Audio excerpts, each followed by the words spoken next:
2010, one of the golden years of a lifetime, I must say. You bet. And oh wait, even though I already said from the beginning, but I just couldn't agree more. It's just this was like one of the most important years of my life because, of course, a whole lot of different gifts that were going in store, and well, it just meant something. I know what you mean, man. Like 2010 was really important to me as well. And what better way to do that than the introduction of a brand new Nickelodeon show? Or around the time there was another one, which was, we will not name, even though he's a good character, but just still. Mm-hmm. And yes, the show we're presenting today is T.U.F.F. Puppy, a classic from Nickelodeon. And care to bring about how it came into existence? Yes, thank you for bringing that up. So yes, before the show ever became what it is today, it was all due to a commercial we all saw as kids. Yes, it showed Jerry Trainer, who you may know as Spencer from iCarly, and Crazy Steve from Drake and Josh. And basically, he was presenting the new show called T.U.F.F. Puppy that was made by Butch Harmon, who you may know as the creator as The Very Odd Parents, Danny Phantom, Bunsen of the Beast. But yeah, when he was presenting his new character, Dudley Puppy, I just like how the way he was moving his arm and head to show the character and everything. It was pretty cool. Yeah, that was pretty dope. It took me a long time to know that the guy who played Spencer also played Dudley Puppy. It was just amazing. I think you're giving away too much character, but we'll let that slide. Yeah. But yeah, that commercial there, I thank it a lot, and it got me to watch the first episode and everything, and it turned out really great. Could not agree more. Yes, like you, I did start with the first episodes, which we will dive into immediately. But what is also important, this was also, I first saw this around the time where I moved to my fourth house, and everything great just started from there.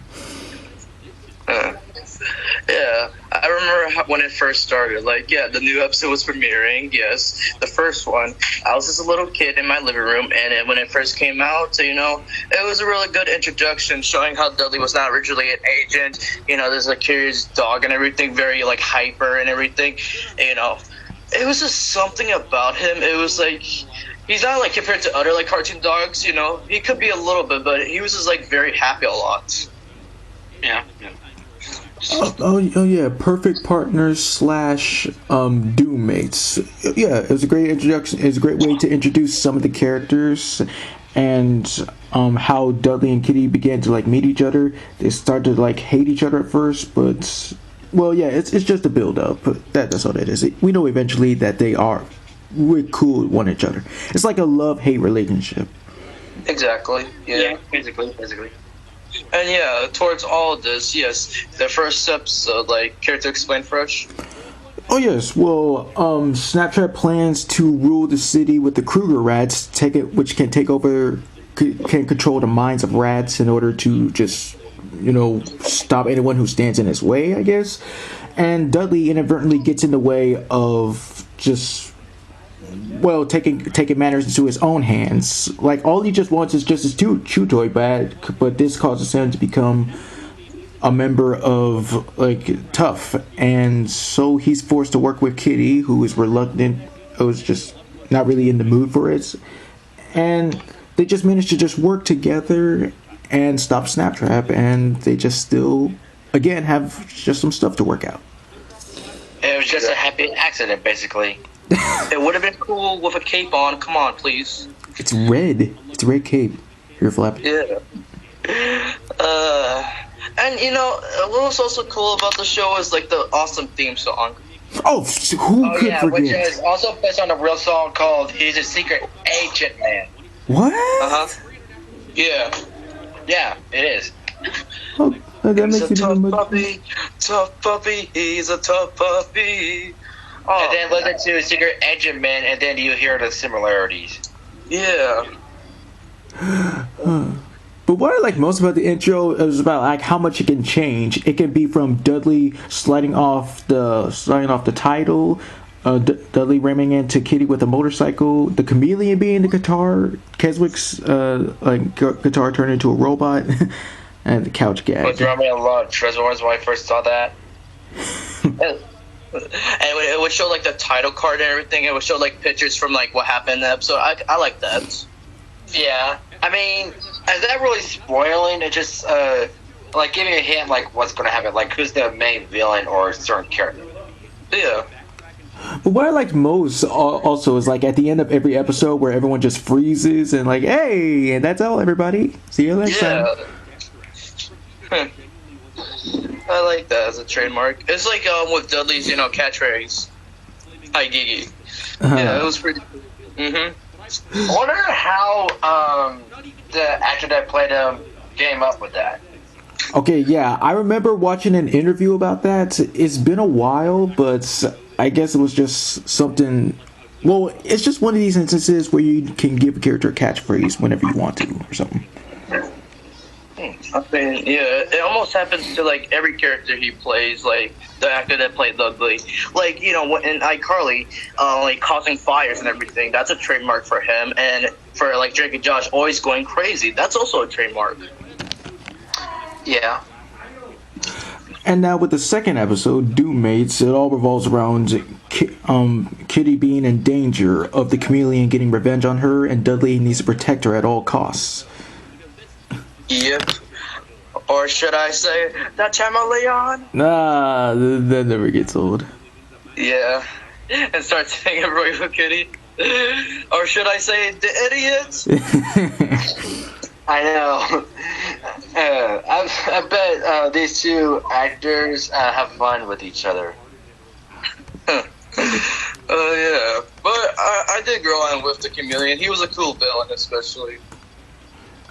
Yeah, I like his power. Like, normal chameleons, like, blend into their surroundings. He can actually shapeshift. He says, almost like Clayface. Or the chameleon from Spider-Man, like he can do that. Yeah. Besides, because that's what I read about in his wiki. That's what I read about, like in the trivia. Because I was like, yeah, that's clever. Clever, yeah. But yeah, you gotta feel bad for him sometimes because the chameleon does have his moments about. Oh, sorry, we're not there yet, dude. No, I know that, but you still gotta feel bad for him at times. Of course, yeah. And then. Let's see, for episode 2, Cruising for a Bruising. Oh, yeah. That's one of my favorite episodes. Yep. Especially where Keswick tried to sing karaoke. Row, row, row, row. You're bold! Alright. Keep your shirt on, cowboy. I was getting to that. Yeah, that was a great episode. Along with that, what do you call it? There was Puppy Love. Oh yes, where the chameleon disguises himself as a new agent of T.U.F.F, Fifi, Wee Wee, and new secretary, and then Dudley falls for him/her, and then he actually did freaking kiss them. Oh boy. Good times. And there is even episode 3 of Mallrats. Oh yeah, that's where Snaptrap says that he's done being evil and wants to do good deeds for everyone, but Kitty is just being suspicious and unintentionally just destroys everything that people wanted to just get. It was up until when they go into the mall and Snaptrap reveals that he's not really 100% evil. Good. He just lied. Yeah, but I gotta say, for episode 3, I especially liked Happy Birthday, the one with Kitty's birthday. I did too. Yeah. Especially learning, Snaptrap is allergic to cheese. Well, actually, that was first. How ironic the fact that he's a rat who's supposed to like cheese, he's actually allergic to it. Well, actually, you did know that Cruising for a Bruising is where he's actually allergic to cheese. No, I just wanted to bring it up now. It was especially funny when they were trading lunches, and he just ate it immediately, and he was like, cheese. I'm allergic to cheese, yep. If he's allergic to cheese, does that mean he's allergic to other related stuff that would be allergic to dairy products, or just cheese? Just cheese, dude. And then we go to episode 4, Toast of T.U.F.F. Yeah, that one. Let's see. What can I say about that one? I mean, like, even though it's okay and everything, any specific, I don't really remember like any specific good parts. Yeah, I mean, I gotta admit, the toaster, like the talking toaster, was like really annoying and over controlling. But I did like the other episode that came off episode 4, Share a Lair. And what I liked most about that episode is how it parodied the Brady Bunch. We're tough. Yeah, that's like one of the most famous references to Brady Bunch. The other was that Marvel one. Mm-hmm. Oh wait, I just remembered. The only thing I remember from Toast to Tough is people trying to wonder what species Keswick is. Oh, that's like a running gag of this show because we'll mention this later, but there was an episode where it kind of explains more about that. But it's going back to this, like, Cheryl Lear. Yeah, basically Doom and Tough, like, blasting, missiles and everything to each other's lairs until they had to share one, hence the name Share a Lair. But it was later revealed that it was the chameleon that set it all up, where he disguised himself as Bunny, the real estate agent, in order to get them to destroy each other. Mm-hmm. Oh, yeah, that's right. Freaking chameleon, come on. Well, and the only reason why he did it to Doom is because, like, he never got invited for their ice cream parties. Yeah, that's why I feel bad for him at times, because, he did say he feels, like, really lonely. I know, but had to chameleon to, like, do that. And I love how in the end, like, Dudley's like, he just let an egg. Yeah, that's Toast of Tough. Yeah. Hi, is Anita there? Like Anita Bath, you gotta finish the thing. Right? No, because I was like saying the full word and somebody had to pick up. Oh, yeah. Yeah, but no, that's... I'll just say this though. I like how they took that joke from The Simpsons because Mo actually said that when he was substituting for a class. Obviously, of course, the good old prank. Yeah. Let's see here. But episode 5, Snap Nap. I enjoyed it, and you gotta feel feel like for Keswick because he felt like he was being like unappreciative and people just not really caring about his inventions until like Doom kidnapped him and wanted him to make this doomsday device, but it was revealed that Keswick was just playing them the whole time. Yeah. Well, but my favorite part of that Keswick is smarter than you think. I was gonna say, my favorite part about that episode is like when they're almost getting crushed by the wall. I just like how the team was like, I always dial at that part. It's all because of like the code phrase being a tongue twister. Peter Piper picked a peck of pickled peppers. Yeah. But some of us can't do, one of them being me. But yeah, it was a good one. And along with that, it was like the episode where his mother visited his work. Yep, Mamageddon. Yes. Oh yeah, I do remember seeing that one. And Donald was doing his best trying to hide one device from his mom until Agent Nuts had to ruin everything.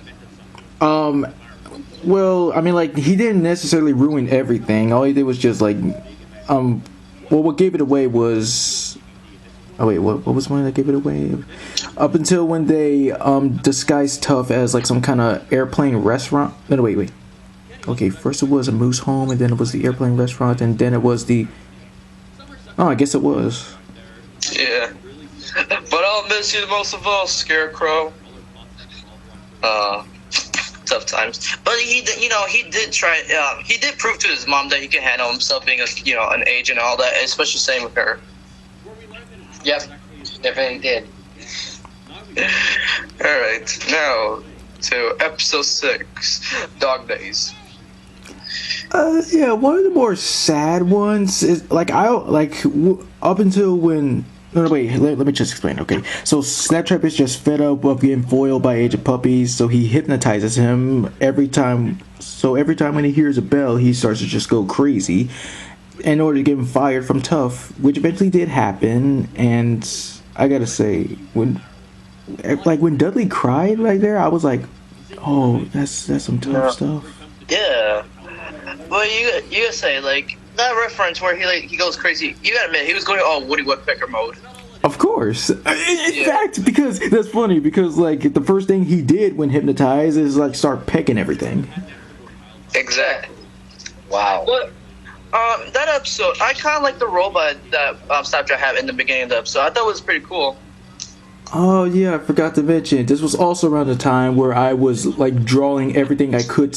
I saw like the biggest ones were the biggest ones for Tough Puppy and regular show. For me, I just draw anything that was on TV at the time, and yeah. I'll explain more when we get to a certain episode, but yeah, so did I, like with Tough Puppy characters. Alright. Yeah, but yeah, this episode was like, yes, as first said, it was really sad for Dudley, but at least, Snapchat got what he deserved. Let's see here. What was the episode that came with episode 6? Yeah, Internal Affairs, where Dudley accidentally strung himself to the Chief's size, and they team up in order to stop the chameleon from. Yeah, that's also one of my favorite episodes. And Dudley is like living the life of being small, even thinking that swallowing bugs being small, and she was like, "Those are bugs, those are amoebas. Welcome to my world." Yep. But I did like this episode because we learn about the Chief's, backstory and everything, like how he used to be, and it proves himself again when defeating the chameleon. Yeah, find out that he has a bionic foot. I mean, that's just one of the reveals, so. Yeah. But it was a good episode, yes. Alright, episode 7, Chili Dog. Yes, I enjoyed the name because it was funny around the time when I was attending school. I began to like chili dogs because of that and Adventures of Sonic the Hedgehog. But in all things seriousness, someone's been kidnapping the World Skating Championship, the championship skaters, and Dudley and Kitty need to learn how to just who it is. It was a turns out it was just supposedly sweet skaters, but they're the ones who are their kidnappers. I just like the whole time, Dudley's blaming an old lady for this. Yeah, I mean, you may never know. I mean, it's just like with SpongeBob in the episode Patrick Man, where the old lady that came across a couple of scenes turns out to be Dirty Bubbles. So. And then along with that came the Doomies.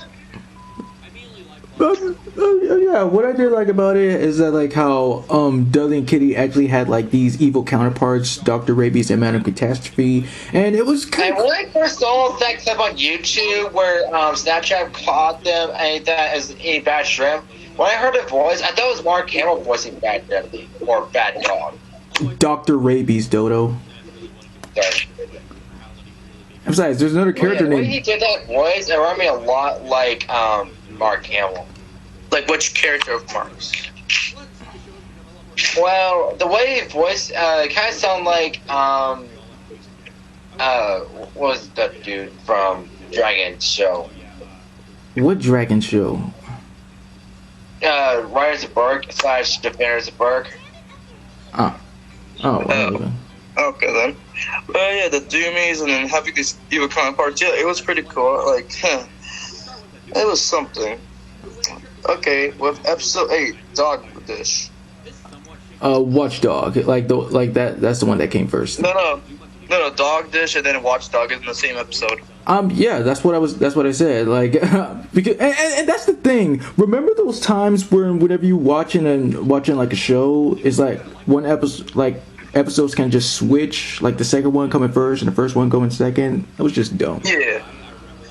Okay, so Carrie to explain Dog first. Okay, well at first Dudley and Kitty were just racing to see who could get to the last donuts, and Dudley wanted to go back in time in order to do so, but he went to an evil alternate dimension that's ruled by Snaptrap.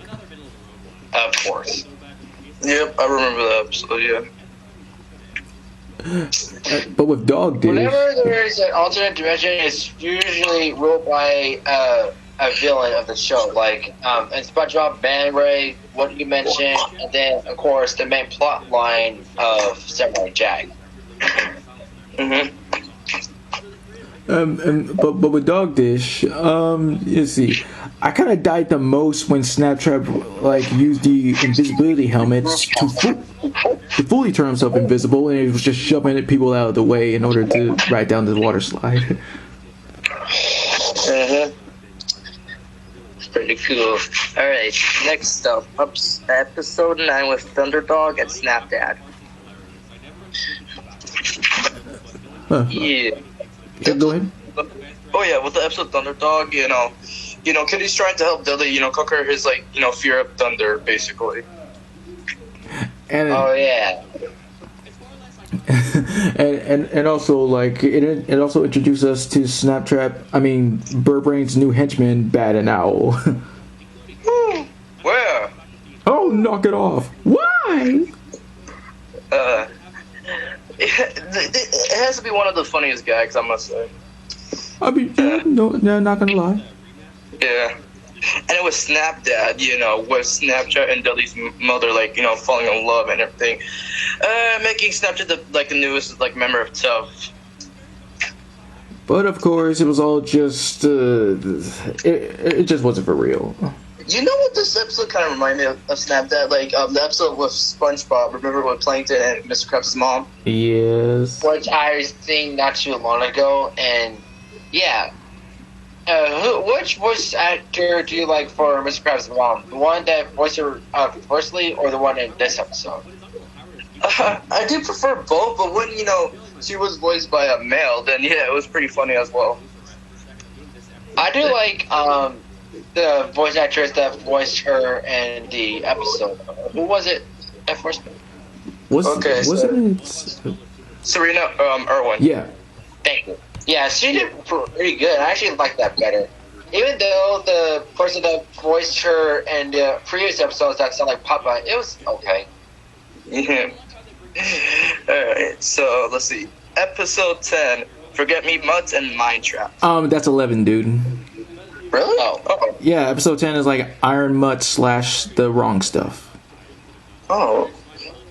And I hate this, but yeah, it's showing the wrong. Yeah, we just basically explained it, but yes, Iron Mutt. Yeah, it's gonna be one of my favorite episodes. Same here. Like just references to Iron Man and other different heroes. Like you can see Francisco dressed up as Captain America and exactly. And let's see. I think Larry was supposed to be like. That would make him Captain Alligator.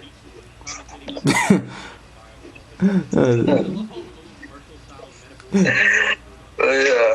And deployed with him being the new superhero, and everybody has merchandise for him, like cereal, commercial, even having costumes. And yeah, and then Snapchat had this ploy where he wants to switch suits with him, and now he got the hold of the Iron Man suit. And then at the end, with Keswick and the Chief wanted to play with each other, but then he accidentally stomped on them, and I am so fired. You're damn right. No. And then along with the episode was The Wrong Stuff, where Kitty's old partner Jack Rabbit tries to recruit Kitty for his secret agency, but finding out that Jack Rabbit is now a villain. Yeah, and another running gag that Dudley tried to play action music, but him playing according of him and his mom arguing stop playing with her records and do chores. It was hilarious. But yeah, Jack Rabbit, one of the clever villains, I must say, because I did he's like an homage to James Bond. Jack Rabbit. Yeah, that's right, because it did say that he's supposed to be a representation of Sean Connery, but we'll get there when we get the characters. Yeah. But that episode, it was a lot, I gotta say. And now, what the episode I was trying to say earlier, Forget Me Mutts and Mind Trap. There you go. Yeah. Okay, Forget Me Mutts. So, you want to explain first? Oh yeah, one of my personal favorite ones is so Dudley is just trying to know what Snapchat is up to, but he accidentally hits his head, and he starts to think and he starts to develop into multiple different personalities of whoever he spoke to, he listened to last. My most favorite was Kitty because he kept karate chopping and everything. Exactly, and that's where it started. That was my first drawing of Dudley Puppy on Snapchat because of that episode. Wow, Do you still have that drawing? No, because this is from my original house, and I don't have those papers anymore. But yeah, I draw Dudley first in Snapchat, and I draw Dudley as Snapchat. For nostalgia's sake, maybe you should try to draw them again. No, I've drawn them in the past. Like, I drew them in 2020. That's the last time I draw them. Wow, that's several years ago. It's like only 3. God damn, you're making me sound old. I'm old now. But yeah, it was one of the funniest episodes to me. Same here. Yes. And then with Mindtrap, yeah. They're getting insulted when, with this, Kitty and Dudley and Keswick are getting insulted when a mind reading helmet tells them what the chief really thinks of them. Ooh. Yeah. Kind of reminds me of this Dexter's Laboratory episode. Oh, yeah, because he mainly wanted to know what he's going to get for his birthday. I tried it backfired. Yep. Poor Dexter. But later he found out it was just socks. Next one, episode 12, Kid Stuff and Super Duper Crime Busters. That's 13. Goddamn. Huh. So wait, What are you reading from? the official episodes. The official I'm on the Wikipedia version, but the official ones, geez, the internet is so freaked up. You actually went to... Okay, then. Hey, blame the internet, alright? The internet. Oh, because you don't know who's in charge of running these stuff on the internet. The creator of Google. Or whoever got hired to be on Google. Well, you know what? Let's screw it. Let's just go all out. So it doesn't matter anymore, I guess. Alright, so you go with the original episode 12 fresh. All right then. Well, Frisky Business / Hot Dog. The first one revolves around Peg being out of town for a few days and leaving Dudley alone, and he starts to just go much more crazier because all these things that he wanted to do, but he just goes out of control. Mm-hmm. Yeah. With the episode that came out with a hot dog, dang, that was an extreme episode, especially when Dudley was struggles to keep his fur neat for the upcoming dog show. Actually, it was just his hair.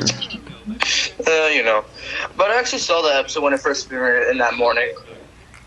And believe it or not, this may sound a little bit disturbing, but it's true. They actually got away with showing a character naked, and not just Dudley, but Kitty as well. Yeah, I do remember. Yeah, because as caught in the desert, and she shaved her fur to a bikini. So yeah, they technically did get away with it. Mm-hmm. And so just my favorite part was just anytime where Dudley was just hallucinating, especially hugging that cactus who he named Andy. And I'm guessing he got pricked every time. What else is new? When you're that cuckoo, of course you're gonna do stuff like that. Mm-hmm. Now go ahead with you. Okay, yeah, kid stuff. So T.U.F.F kind of use their weapons when kids are around. That's the rule now. So Snapchat brings children to his crimes to make it more easier for him. Yeah, one of the most brilliant ideas he could ever come up with. Seriously. And then with that, Super Duper Crime Busters, the TV show spends a boring day at T.U.F.F. I didn't really like that one. Yeah, even though it was kind of a little bit cool, it didn't really do much more. Let's see, other episodes. Yeah, because I kind of fell apart with season 1 a little bit. It's fine. Yeah, because with T.U.F.F, I know it ran for 3 seasons, but watching between with season 1, some episodes from season 2 and a little bit from season 3. Yeah, just kind of it was one of the many shows that I just faded away from in the later seasons. Yeah. Let's see here. Other episodes I remember during the time, watching it from YouTube or Daily Motion. I do remember this Willy Wonka parody one. Yes. Yeah. Is he? What was he? It was pretty cool, and just finding out that the whole time the Willy Wonka parody character was the chameleon the whole time. And then of course there was that little joke where the chameleon owns this store called the Caramel Chameleon. Yeah. What hell? And there was the curse of the King Mutt. Yes, that was like one of my personal favorites. Like Snapchat, Burbrain, and the Chameleon, the first time teaming up with each other in order to steal King Mutt's bone. Exactly. Huh. But it was kind of like bad for the Chameleon because he was like, yes, Transformers King Mutt, but Snapchat drew water at him, and now that affected his suit. So now he has to personally like wrap himself in toilet paper and everything. Oh yeah, that's how it started. Yep. Another good episode is Girlfriend or Foe. Like, Dudley gets a new girlfriend named Daisy, and then Chief kept talking about the fact that he supposedly had a girlfriend to, like, to say that he has a girlfriend. But it turns out he does, but it also turns out that it's just the Chameleon. Jeez, well, that will never get old. I mean, like, we're just rehashing everything. What was it? Oh, I also remember this episode called Truth Spies. Like, it was this episode where Dudley and Kitty actually, like, got a hand of like the truth serum, which made them tell the truth, and it was shocking, especially from Dudley. And one of the truths he said was like he just pretends to be dumb so Kitty could do all the work for him. Oh, So he's not completely stupid. He just wants to be stupid so Kitty can do all the work. That's just wrong. Yeah. Unbelievable.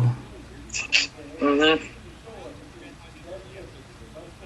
But what about all the times that he was actually dumb way before he met Kitty? Well, I guess it was just acting. Acting, yes, exactly.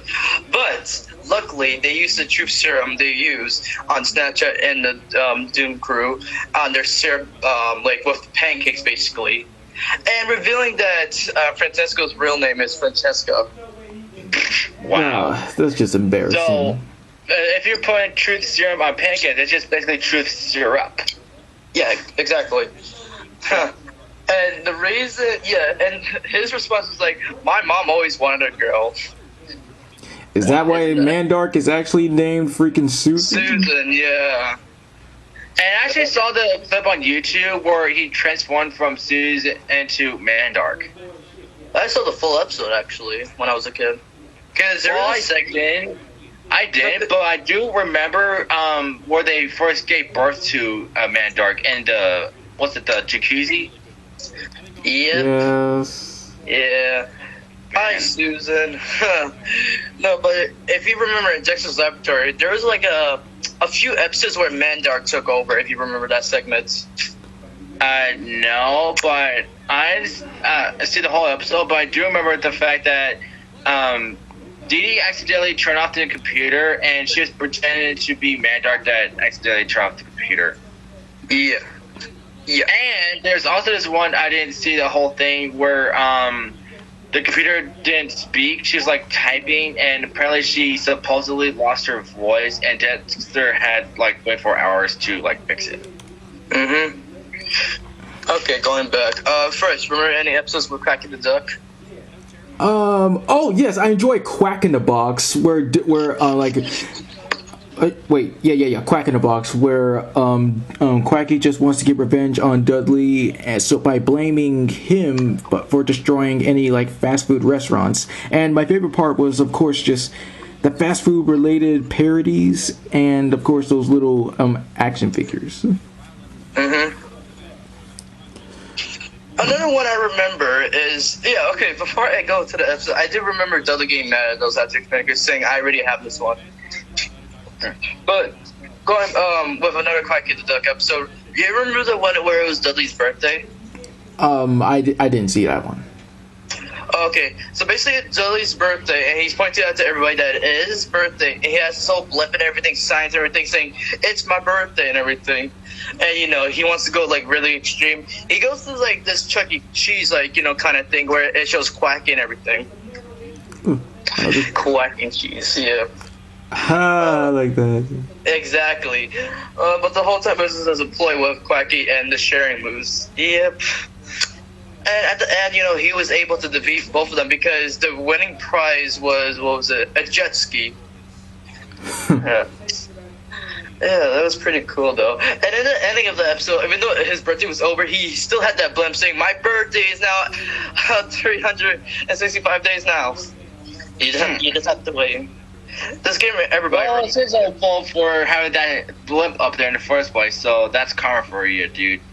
It's not karma. He wants to tell everybody that it's that many days away now. Dang. You know, similar to people who just like waiting for Christmas again. Christmas time is near. Time for toys and time for cheer. Man, I haven't seen that in a long time. I stopped seeing it for a while. And there was even this episode I remember called the Spelling Bee. Oh yes, when I saw that one, I was. Oh wait, it was one of the funnier episodes that I would say. Like, wow. Honestly, yeah. And like Dudley's spelling, I questioned in the first half of the episode, saying, "What is so silent?" And like, "What do you get to put here, Dudley?" Yeah. But and then he was managed to like get all the words and able to save everybody from the spelling bee. Yeah, I was like impressed because it was one of the many other episodes where I was just wanted to give a shot at because once again faded away, but it was worth it. Exactly. Oh, what was it? What was it? The camping episode. Yes. Yeah. Well, and when you say camping, like, do you mean like going to like the summer camp? Yeah. Yeah, like, okay, so Dudley and Kitty just go undercover as campers in order to stop Snapchat from winning this award that's like, by cheating. Mm-hmm. You remember this episode called Bagel and the Beast? No. It's basically where they found Bigfoots. Oh, that must, I wonder how that went. So basically, with Pig on the Beast, since the name, so every night, Dudley would hold a bagel when he was a kid, and the Bigfoot would show up in his window. Okay, that's odd. Yeah. Well, that was an interesting one. Let's see, any other ones that were good at the time? Oh, the Christmas episode. Yes, one of the best ones. Who can't forget the Christmas episode? Yep, and it was truly a good one. Especially what Dudley did was really nice to that child. But at least he got a better race car bed. Exactly. And then coming with this, it was also the Halloween episode.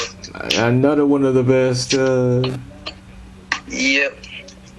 And there's also one where there was a parody of what was it? The Beatles, but they were monkeys. Oh, The Beatles have 4 members, Dodo. I don't remember that. I wonder what they're based on then. I think it was supposed to be like the Jonas Brothers, since there are 3 of them. Or Yeah, okay, yeah. that could make sense. But yeah, I love they had the same gag, and all of you follow me. Not you, you're the audience. Very nice. What other ones that I remember? No. You remember Lie Like a Dog, where Dudley keeps up making up lies in order to just get out of doing work at Yeah, I do remember that.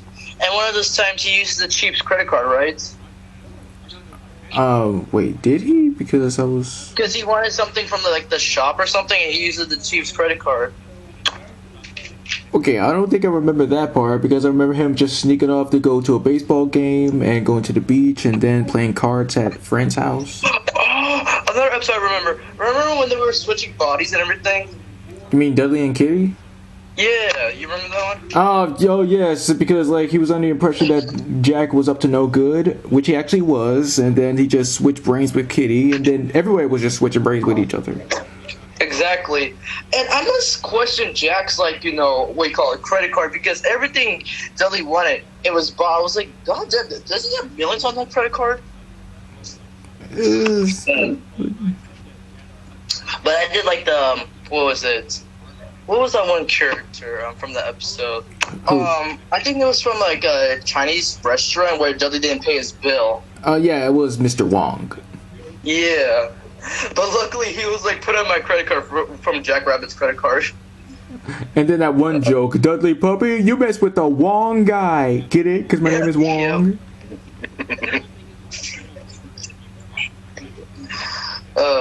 Good times. For me, one of the more cooler ones was A Tale of Two Kitties, where it's revealed that Kitty actually has an evil twin sister named Kitty. I actually saw that. I saw that one. It was pretty interesting.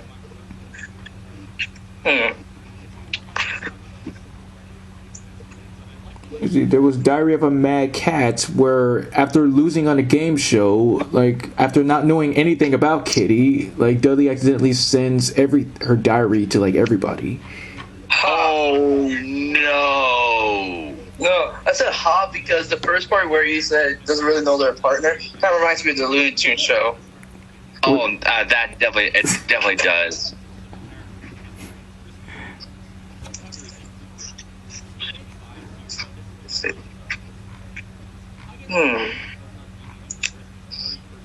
And that's about it for me.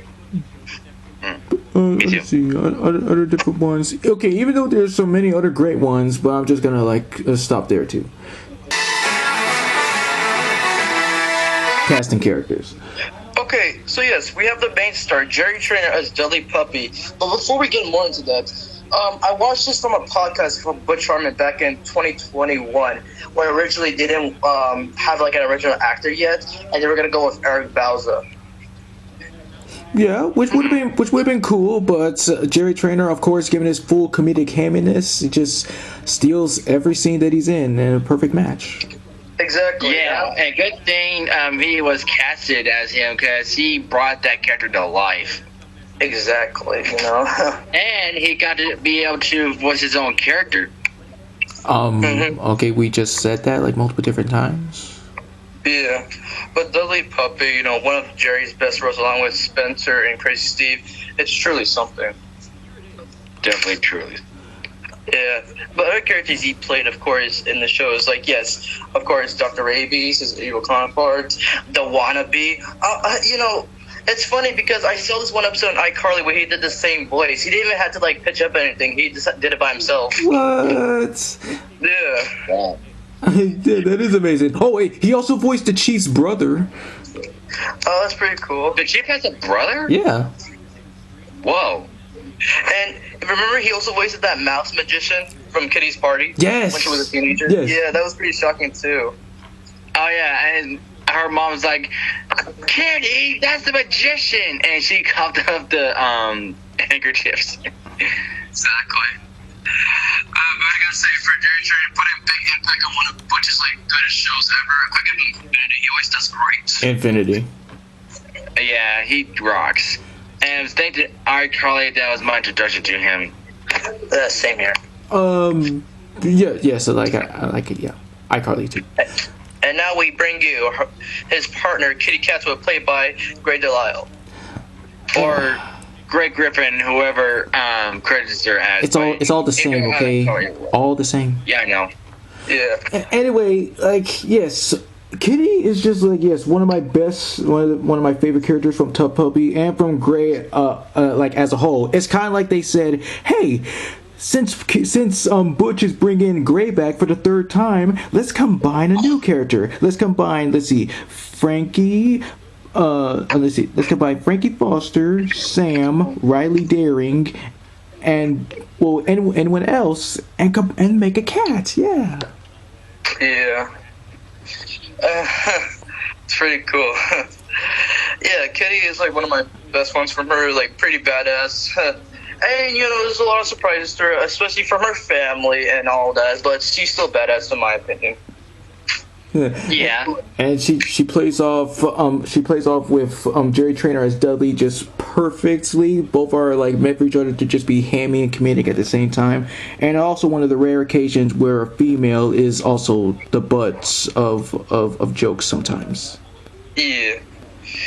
And along with Kitty, we call it. She also plays Red Brain's assistant, Zippy. Yeah, Right. And she was decent, not really much of a villain, but still something. And also playing Tammy. Yeah, she was an interesting character, I must say. Yeah, especially that episode where I mentioned about the Fear of Thunder thing, and where Keswick is like, I'm not afraid of girls. And she's just like, hi, Keswick. Ah! Don't trash you! And one of the few ones, very surprised about, but still like kind of like in a little bit, but like where she played that little chipmunk girl. Oh, right. Yeah. Of course, also playing Rita, the talking toaster, that Keswick program. Also playing Bunny, disguised as the chameleon. Also playing her evil counterpart, Madame Catastrophe. And didn't she also play Kitty's twin sister? Yeah. Mm-hmm. Okay. Also Kitty's mother. And what else can I say? Well, she one time played Tucker. I enjoyed playing him when we did that Halloween stream. Oh, cool. And I believe that's like most of the characters we're known from her. But yeah, this like her third project with Butch, it was really a good success, especially from the Fairy Odd Parents and Danny Phantom. And yeah, she always nails it. Yeah, and also one more thing, when I mentioned about Chief's supposed girlfriend and girlfriend or foe that was Chameleon, she voiced her too, and she called herself Exit. Classic. And I just, and also like I just can't help to think that even though that she is a cat, she just is still kind of just attractive. Yeah, a lot of characters found her hot. I know a kid from high school who said, because we were talking about like OG Nickelodeon shows, he mentioned T.U.F.F. Puppy. He was like, the hottest one I like was Kid. I was like, God damn, this dude, I swear. He's not wrong. I mean, can you blame him? I mean, yeah. Alright, next one, we have Jeff Bennett voicing Keswick. Yeah, and also it took me a long time to realize that was Jeff Bennett. Yeah, what I did like is how like it said that his voice was supposed to resemble that of Jerry Lewis as he played the original Nutty Professor. Yes. And honestly, he did nail the voice impression, like, I do like Keswick's, like, random moments. Oh yeah, with him like determining what species he was. I forgot to mention this in episodes, but I was just gonna say this now. Remember the episode where like the chief, the Kitty, and because we're like training like little because of this, right? Well, right. And just going through the transformations of Keswick is like, what kind of animal are you at this point? I guess he's just a new different type of species because he goes through many different phases, such as like a platypus. Wait. First it's a mudfish or mud skipper or whatever it was, and then platypus and jellyfish and a snail. Well, jellyfish is in like an old phase, and then he grows a tail, and the tail breaks off, which finds another Keswick who he needs to fight to the death. It's complicated. Wow. And along with that, voicing Snaptraps too, like crewmates from Doom, yes, Larry and Ollie. Larry's my most favorite. I love his accent. Yes. But I gotta say, Larry had the funniest moments. Even though he gets tortured by Snapchat, he did get his revenge in one episode, remember? Yeah, Larry just tried to found his own, like, corporation, this Gloom. But I gotta say, out of all the characters other than Keswick, I was most shocked about was the sharing moves, because when I was rewatching episodes back then, I was like, I thought that was Kim Markinson because of the deep voice, but learning that was Jeff Bennett really shocked me. I honestly thought it was just some straight up random black guy, but I was like, dang, Jeff. Jeff got some talent, of course. Let's see other characters that Jeff has played in the show. Do you remember? Okay, he was Agent Nuts. Yes. And let's see, who else was he? Oh, of course, when this chameleon was in the skies, he did play that Willy Wonka parody character. Right, Willy Wombat. Oh, he was General Warthog. Yes. But I gotta say, Jeff always surprises us, Although being like in like 3 of Butch Harmon's like projects, like yes, the Fairy Odd Parents, yes, T.U.F.F. Puppy, and Bunsen is a Beast. But he still did great. Yes. For him, of course, give him infinity. He's like one of the gods. Infinity. Yeah. Alright, next up, we got the Chief, voiced by Darren Norris. Oh yeah. Cosmo, Mr. Turner, and Juggernaut Stringham himself. Yeah. The Chief, yeah. A very good reasonable Chief, but I did like his like random and funny moments. That's what I liked. And that's the thing. Even though you may be tough, you can still have your moments to just try to be funny, like all the same. Yeah. You know, I love how because he's small, he has to have a special monitor so everyone can see him, kind of like a magnifying glass. Yeah. But yeah. I remember that one episode where excuse me, it's like a baking competition, and it was like cookies or cake, and kids would say, "Cheese cookies taste like shoes." Dude, like, okay, first of all, that was Dog Days. Yeah, the hypnotizing episode, and those were pies. Oh, okay, right. But yeah, I was watching this podcast, yes, with Butch Harmon and Darren Hurst when he was getting interviewed. And yeah, I just like how he described the voice as Jorgen's voice, but without the accent. You know, the later episodes of Fairly Odd Parents, I think he just dropped the accent. Not really. He didn't. Oh, well. He still kept it in. But yeah, it's funny because before playing the Chief, he did use the same voice for JJ. Yes? He did, and I can hear it too. Yeah.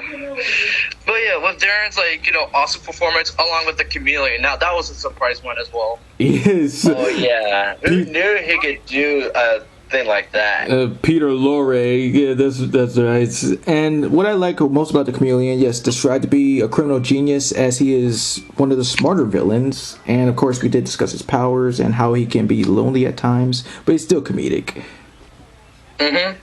And along with that, playing one of Snapchat's other crewmates, Francesco, who plays him as with a Chicago accent. Yeah, it seemed cool. Mm-hmm. Oh wait, pause. Oh, and also let's not forget Jack Rabbit. Jack Rabbit, homage to Sean Connery. Go. Yes, Jack Rabbit, the homage to Sean Connery, the OG James Bond. I'm gonna say with Darren, whenever he does an impression of a celebrity, he always nails it. I mean, yeah, like It would have been much more interesting if he did the special shush that Sean Connery does, because that's how he speaks. Yeah, but going fresh. I lost my train of thought. You're gonna say something about the impressions or something? Yeah. Oh, I mean, like, even though I do say this, like, all the time, just a reminder, Jeff Bennett and Jim Cummings did say, even if you don't do the impression right, you're still doing the character, but you already know. I agree with everything you say. Yeah. Let's see here. There's also the reporter, Wolf Spitzer. Yeah, really cool reporter, I must say. And there's also the Meerkat. Huh? Yes, flop. Those guys tried to be serious villains, but they're just jokes. Yep. That's about it for my part for his characters. Oh wait, and also I believe that Wolf Splitzer is also supposed to be based on a real life guy named like Yeah, Wolf Splitzer. Oh yeah. I just remember right now. Which is where Blitz Wolf from Benjamin Alvarez came from, because in that episode, an American Ben Wolf in London, Kai was mentioning about like Ben Wolf, and Ben said that he's not called Ben Wolf anymore, and he saw Wolf Blitzer on TV, and that's where he switched around, named Blitz Wolf. Yeah. But for Darren's performance, Top Puppy, yes, and you know he's one of those actors from Butch Harmon's projects to be in all four of them. Yes. And he always does great. You know, give him always infinity. Oh yeah, no doubt. All right, now we go to Matthew Taylor, or in this case, Matty Taylor now, who played Snapchat. Yes. Yeah, one of the more interesting females to say. Started out as a man, but came out as a woman back in like 2016, and well, that was good for her. Yeah, but I gotta say, you know, she did put Snapchat a lot. You know, being evil and being funny at the same time. I do like it. Oh, yes, one of the many good examples of bad guys who are just straight up incompetent. And let's see, what can I say? What else can I say? There was something else, but I think there's something missing. Well, you think of that. Other characters Maddie Taylor had played in T.U.F.F is Quacky the Duck, that French mole from Doom, let's see, there's Scapegoat, and what else? Oh yeah, Santa Claus, and much more. And yeah, and also with Quacky, I just like how she gave him like an impression of Bobcat Goldthwait. Yeah, it was really cool. Other like media I got introduced to her was, of course, yeah, the Fair Parents, where she plays Sparky. And surprisingly, open season where not only did she voice Buddy the Porcupine. Elliot. Okay, that was open season 3 where she voiced Elliot, but also with Buddy the Porcupine. Yeah, that is a shocker. And the fact that she is the second voice for Ian instead of Patrick Warburton. Yeah. Other times I got introduced to her is when she was in Mixos, that was pretty cool, and the Loud House, and everything else, you know, it was pretty cool. We should use her for ornamental sometime. I mean, she is still available around. Oh, and also, Yeah. oh, I'm sorry, but I just forgot. I just remembered. Also, like, she's one of the many people who share the same birthday as me. Oh, that's pretty cool. Oh, yeah. Because December 31st. What? Yeah, her birthday's in December Oh 31st. wait, I got that wrong. Sorry. Like mine is December 11th. It's just. It's alright, we all make mistakes. But yeah, Maddie, good on for her. It's all thanks to Snapchat is my introduction to her. That and Open Season 2. And then later, Very Our Parents. Yeah. Although people had their different opinions about Sparky, you know, it's still a decent character, but Snapchat takes the cake, so yeah, Infinity. Yeah, Snapchat's a lot better than Sparky, honestly. And ironically enough, like she did say that Sparky was like the best thing that she's ever worked on with Butch Hartman. Well, too bad because Sparky didn't like do out for good to Very Our Parents guys. Like he didn't appear anymore. I mean, like people opinions and stuff. And another shocker when it came to the show is the actor that played Dudley's mother, Peg. Yes, the voice of Abacadabby from Sesame Street. That is a total shocker. I actually forgot about that. Her name is Leslie Carrera Rudolph. Mm-hmm. The red-nosed reindeer. Mm-hmm. Wow. Wow. Oh, wow. Anyway, but yeah, she did really good as Pig Puppy. That's her name. Of course, what was her favorite episode that she was in?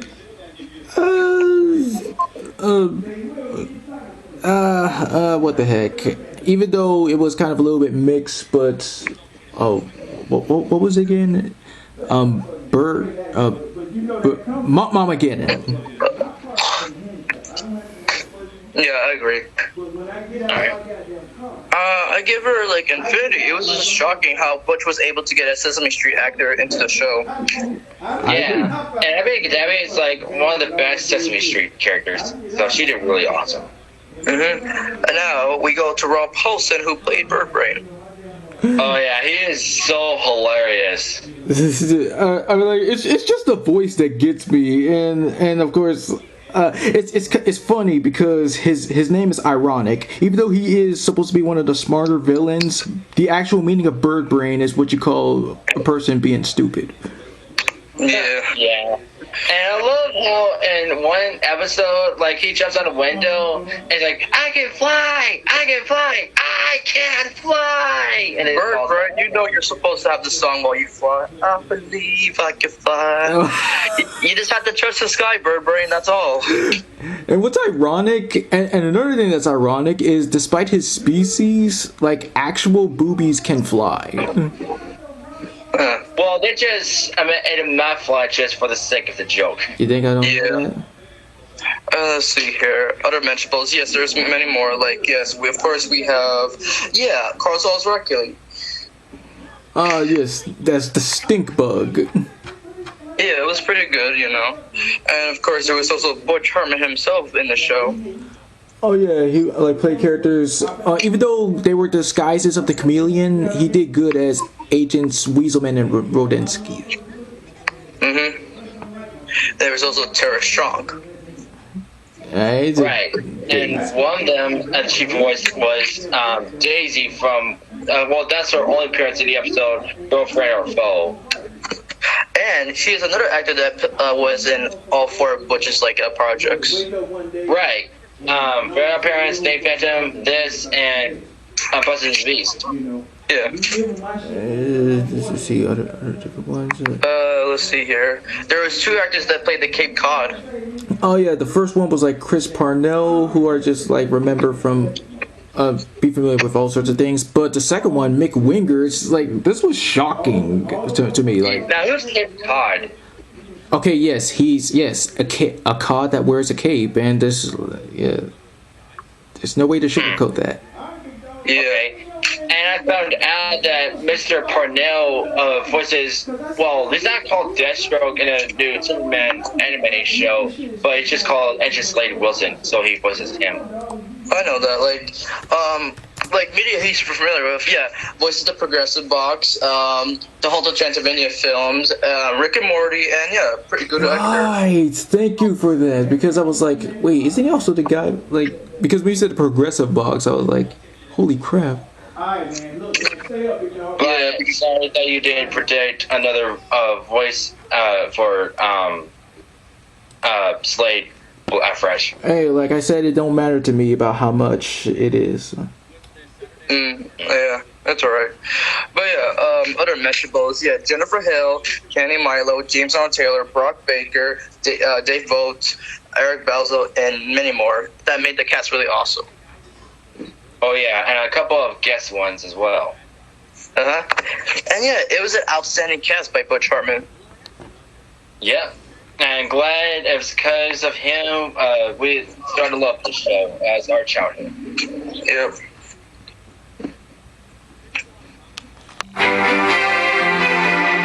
No thoughts. Okay, yes, So Puppy, truly one of the best Nickelodeon shows at the time, especially around 2010. Yes, it's part of my favorite Nickelodeon shows there, but my main ones at the time were Danny Phantom, SpongeBob, Jimmy Neutron, The Fair Odd Parents, but it's on the list too. So I just give this show infinity. It was just hilarious. No doubt about it. I give it infinity as well. Yes, I agree with everything that you both said, and I place it as my third favorite show.